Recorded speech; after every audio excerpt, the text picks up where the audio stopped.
will be lonely, yeah.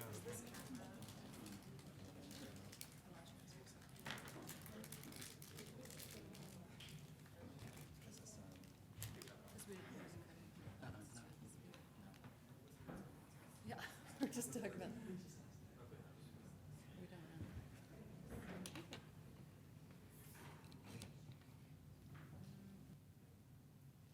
Everybody be sure to be real quiet. We're waiting for the stars of the show, actually, to come. Oh, I'm ready. You want me to go ahead and, okay. Okay, we're going to bring this Thursday, August 22nd, 2019 Board of Education meeting to order. And I believe we have a crew from Leverett Elementary School. They've been having their picture taken outside, and they're coming in, and they're. Hi. Okay, guys, if you want to come around this way, and make sure you look up to the cameras. Okay, well, welcome, Ms. Budo. Thank you very much for coming and being here today.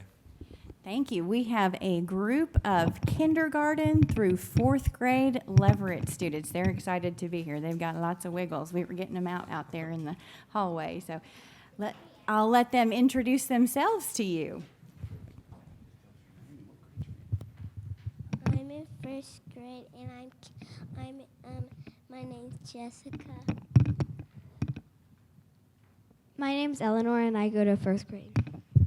My name is Eliza, and I'm in kindergarten. I'm Maya. I just started kindergarten. Why did you say that, Miles? My name's Gordon. My name's Mason, and I'm in second grade. My name is Toby, and I'm in fourth grade. I'm Katie, and I'm in third. I'm Tatiana, and I'm in kindergarten. I'm Gaius Jennings, and I'm in first. May we all please stand to say the Pledge of Allegiance. Pledge. I pledge allegiance to the flag of the United States of America and to the republic for which it stands, one nation, under God, indivisible, with liberty and justice for all. Board, thank you for having us. Thank you all very much for coming. Try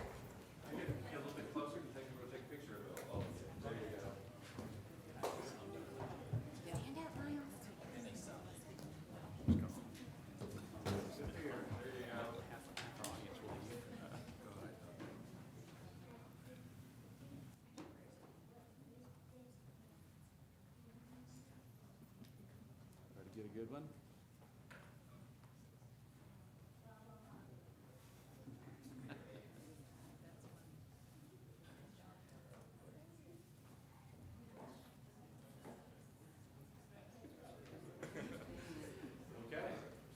Okay, thank you. Great job, guys. Thank you. Good job. Thank you, guys. Nicely done. Good job, guys. Good job. We got a mic on.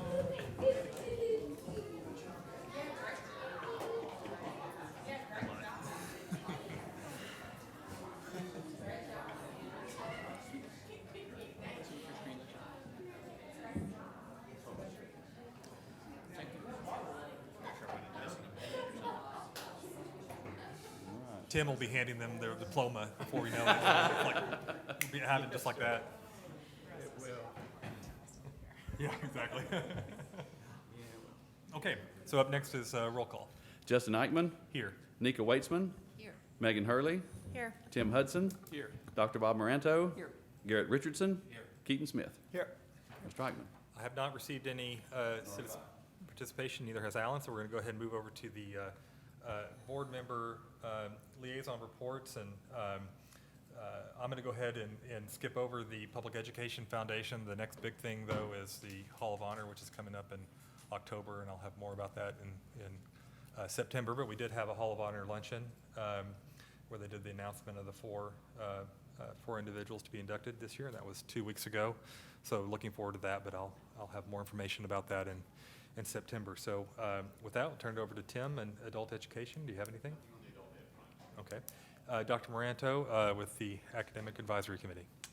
Nothing, no new news at the moment? Well, it is the start of the year, so It's we're just, start of the year, we're just getting cranked up. And Keaton, I'm going to look over to you and same thing. So we're going to go ahead and move on from the board member liaison reports to Dr. Colbert, who I'm sure has a lot more than we just provided.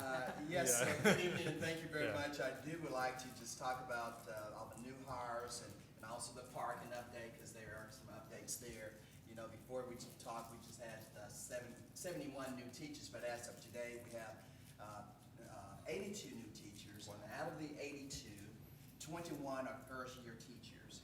And then in the positions, we have 12 new positions because of growth that we've hired teachers. And then as we're speaking right now, Mr. Maness, there are 2 more kindergarten teachers we need to hire because of growth and also because of space. So we're going to go ahead and try to be proactive and hire 2 additional kindergarten teachers, because every day we're enrolling kids throughout. So therefore, that should help us. We're going to put one on the west side of town to address the growth on the west side, and then one on the east side of the town. So therefore, bringing us to, again, a total of 82 new teachers that we would have hired this year. Out of that piece, just FY, we also hired 76 classified employees. You know, that goes all the way from custodians, cafeteria workers, aides, and all. And so we have, in this district, we have a total of certified people, 858, and then in total classified, 580, making a total grand staff member, 1,435 total employees that we have hired for the district working here. And then with, any question about that piece? And then with the parking, just to give you an update, that we had 280 juniors on the waiting list and 27 seniors, making a total of 317 students we had on the waiting list. And so therefore, with the new addition that we brought online, we were able to place 183 of those students who are on the waiting list. So therefore, we're still trying to place 134. And as you know, we still have another section here on the west side of the administration building that we're going to try to go ahead and get done, hopefully mid-year or in January, to try to accommodate the rest of those students who are on the waiting list. So proud of what we've done. As you see over there on the east side of the building, the new addition to the park, it looks real good and everything, accommodating students. And then, of course, when you go to the south part of the school there facing MLK, where the buses are, that really has made a difference for us to separate the buses from the parent pickup because of safety, and that is a smooth flow. And so, of course, that first 2 days, we was working out all the little kinks that comes with parking and drop-off, but it really has made a big difference, and we're real proud of that piece. And then the last thing, just unofficial numbers. We're still working on, we used to call them warm body counts, but we're going to look at that piece and make sure that teachers and principals understand the count that we want. So as of today, we call the 8th day enrollment, we have 10,176 students. And just to break that down so you know where they are, in elementary, out of that 10,000, we have 4,293 of those students are elementary students. And then in middle school, 1,704 are middle school students. And then junior high would be 1,459 students. And then the high school is 2,720 students, making a total, again, unofficial 10,176 students. So growing there, and hopefully we can have that final number because what happened, we wait until that 10th day, we should have a better number for you after we go ahead and clean up the records, and because we have students who will be transferring and dropping out, so on that 10th day, we should have that accurate number for you, okay? That's all I have, Mr. President. Okay, great. Well, sounds like a busy start to the year. Yes.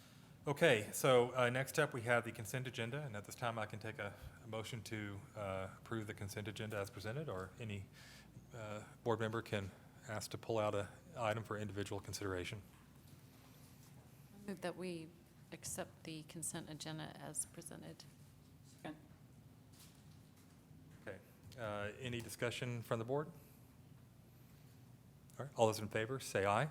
Aye. Any opposed, say no. Is there a place for us to? Yeah, are we doing, Jennifer, are we going to do the?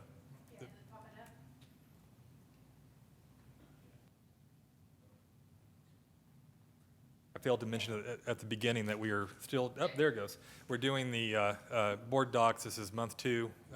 Still working out a few of the kinks, but it's working okay. So we're going to go ahead and continue to do voice votes so people can hear our vote actually and not just see us looking at our screens. It's not a secret ballot, is it? No secret ballot. Okay, so moving on from the consent agenda. Up next, we have new business and the ADE resolution. Is that going to be Dr. Tucker? It looks like it is. Why does this do this? Thank you very much. The Arkansas Department of Education has restructured, and what we have known as ADE in the past has now been named the Division of Elementary and Secondary Education. We have several policies that cite ADE within the policy, and it should more accurately now cite the Division of Elementary and Secondary Education. Instead of bringing all of those policies to you, we are requesting, after consultation with Mr. Lawson, we are requesting you to consider a resolution to just make that change in all of the policies so we can go into any policy that cites or references ADE and just make that change to the Division of Elementary and Secondary Education. So we've just submitted that for your consideration. Dr. Tucker, will that show, you know how at the bottom of the policies it shows a date update, like this policy was updated September of 2019? Will that show as having been updated then? It or will not have to. My understanding is it will not have to because it's not changing any of the It's not intent substantive. of the Okay. policy. Correct. Okay, great, thank you. Unless you just want it to. And No, ma'am. Nope, I'm good. Well, this one may be one of the more straightforward policies we've ever dealt with, but if there are any questions anybody has? If not, this is on new business and will come before us next month in September. sir. Is that correct? Yes, Okay. sir. All right. So with that said, Dr. Tucker, I think we're going to have you up here for a while, and maybe if you just want to lead us through, because we have a number of new policies here, and I Yes, don't sir. need to announce every single one of them. Maybe if you just want to Okay. take us along, that'd be great. I will do that. The first policy that I want to discuss is policy 5.1. It is a student policy. And basically, the state has expanded the definition of the person that may enroll a child in school. They've really provided a definition for in loco parentis.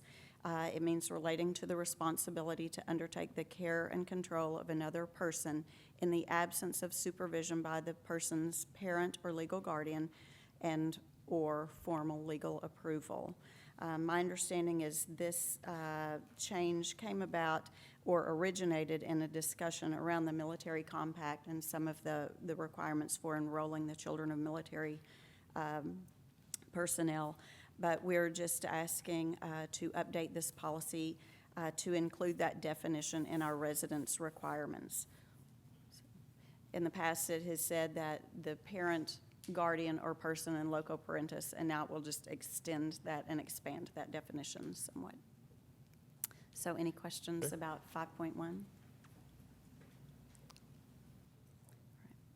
Since it's my show, I'll Yeah, continue. it's your show. The next policy I'd like to discuss is policy 5.34, and this is the student health policy, and there are two substantive changes. The first is a result of Act 247, which was passed in the spring of 2019, which would allow students to self-administer topical sunscreen. And the second is a result of Act 851, which requires schools to keep asthma inhalers or albuterol on hand and enable the school nurse or other personnel to administer that in the case of an emergency. So both of those are statutory changes, and the policy would just be updated to reflect those requirements in the law. Any questions or concerns? All right. Policy 5.4 is on student transfers. And actually, this is guidance from the Arkansas Association of Educational Administrators. We did a little research. The law has actually been in place since 1995, but many school districts' policies did not include the entirety of the language. But most school districts had in their policies that if a student had been expelled from another district, that a new school district did not have to enroll them. And that's true, it's just there's another part of that statement.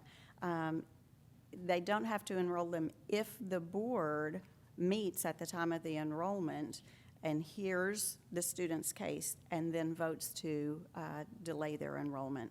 So we are just, again, updating our policy to align with what is in current legislation. And apparently, many districts are in that same boat. So that's policy 5.4 on student transfers. Any questions? Not familiar with that ever coming up. Has that, in your recollection, ever come up, Tim? Dr. Colbert? I think it's been a widespread understanding in our education in Arkansas is that if you are expelled from a school in the state of Arkansas, that you could not re-enroll. So, I mean, it's very surprising to me that that's been statutory, yes. Thou shalt not, and. Right, like you're out of school for a year if you're expelled, that's a big deal, so. Or I just, like the flexibility. it's not necessarily always a year, it's just, right. Yeah, or it could be a the- semester, at the end of a semester. Right, for the remainder. For their, But there, I can just think of some students who, in a certain type of district, in a certain building situation, doing something that gets them in trouble, they get expelled, and they might do very well in a new environment. Sometimes a fresh start can be very good for students. I'm sure it happened to Keaton lots of times when he was growing up, so, Michigan was a little bit different. yeah. All No, right. And I'm trying to think, I asked Dr. Colbert, in a given year, we've had 2 or 3 students that tried to transfer in because of expulsion from other districts. It's It's a very small very number, small right? number. Yeah, it's very small. But it number. just means that in the future, we would actually have to have a hearing to. Process of some Exactly, sort. yes. Yeah, exactly. And an unrelated comment, that because of some other changes, I think that we're going to see fewer and fewer expulsions from schools, period. The next policy is 5.7 on unexcused absences. And again, this is just aligning our policy with current legislation. Currently, if a student is absent has 3 unexcused absences, our policy states that the parent or guardian would be notified by the end of the week in which that 3rd absence occurs. And the statute actually says that the notification should occur by the end of the following school day. So again, we are just asking to update our policy to align with the current legislation. Oh, the end of the following school day? Well, that's pretty quick. So, but It is makes very sense. quick. And for a large school, it could be challenging. But if I have my 3rd absence on Monday, then if I wait until Friday to mail a letter home, I could have reached my 7th absence. And you've really got to intervene fast in these things, so. Yes, sir. Yeah. Yes, sir. Is there a way to automate that process, both to, make sure we comply with the rule? I was thinking about our program that we use for district communications and just wondering if there's a way to take that requirement off of the shoulders of the administrative assistants in the schools. I don't know if there's a way to marry the e-school attendance with the current technology systems, but that's a conversation I can certainly have with Mr. Hatch and see if there is a way to make that possible. I know that the attendance secretaries or attendance administrative assistants will run those reports daily, so they know when they reach that 3rd absence, and there is a letter that can be mail merged to get out that afternoon, actually. Policy 5.8 is kind of a big one on immunizations. Act 676 requires districts to collect specific information on immunizations and the students that have applied for and been granted waivers from immunizations. And we have to make that information public by December 1st. So basically, Ms. Thomas and the school nurses will be collecting the information on the numbers and percentages of students that have not been fully immunized as required by law. If they've been granted a waiver from the Department of Health, and there are various reasons why parents apply for those and may be granted. Sometimes a student has the first dose of an immunization and they may have an adverse reaction, and they are not then they can request a waiver and not have to have the second dose of it. But the nurses will be compiling that information, and then that information has to be made public. So chances are the best way to do that is by providing that information on the website. So our patrons would be able to look to see how many students at a particular school had been granted the waiver and what percentage that is. And the CDC is also, the law is requiring us to also present the information on what percentage of students have to be immunized in order to prevent an epidemic.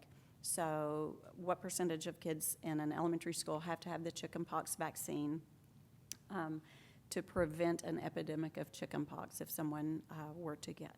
So our patrons would be able to look to see at Fayetteville High School how many students have had the immunizations.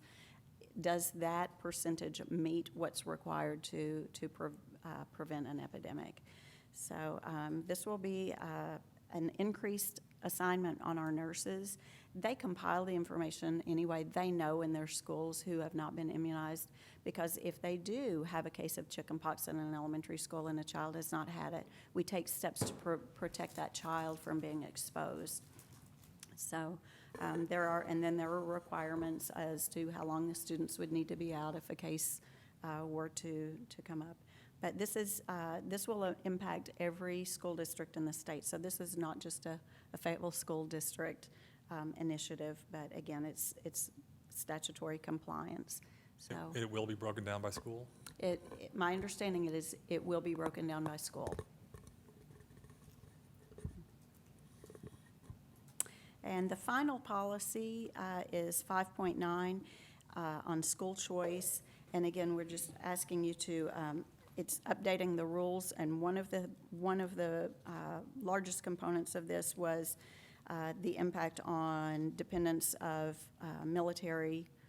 children of military families who were in active duty. So if a person in the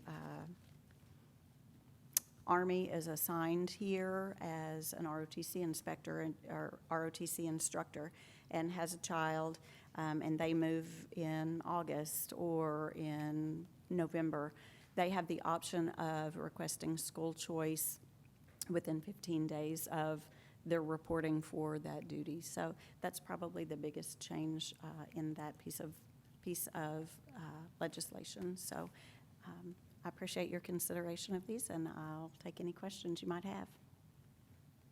Anybody have any questions on any of them, since we kind of went through them in rapid order? I mean, this makes sense. I'm just curious, is this from statutory changes, regulatory Yes, changes? sir. Okay. All of these are based on the law. So these are on new business, so they'll be up before us again in September next month. Yes, sir. So Thank you very much. thank you very much. Appreciate Appreciate it. Okay, now we're going to move over to old business and the year ending 2018-2019 final budget of expenditures. And we have Linda Solons, and I'll point out that we just, before our board meeting, had an hour workshop on the final board numbers, and we're really pleased by the way the year ended. Linda.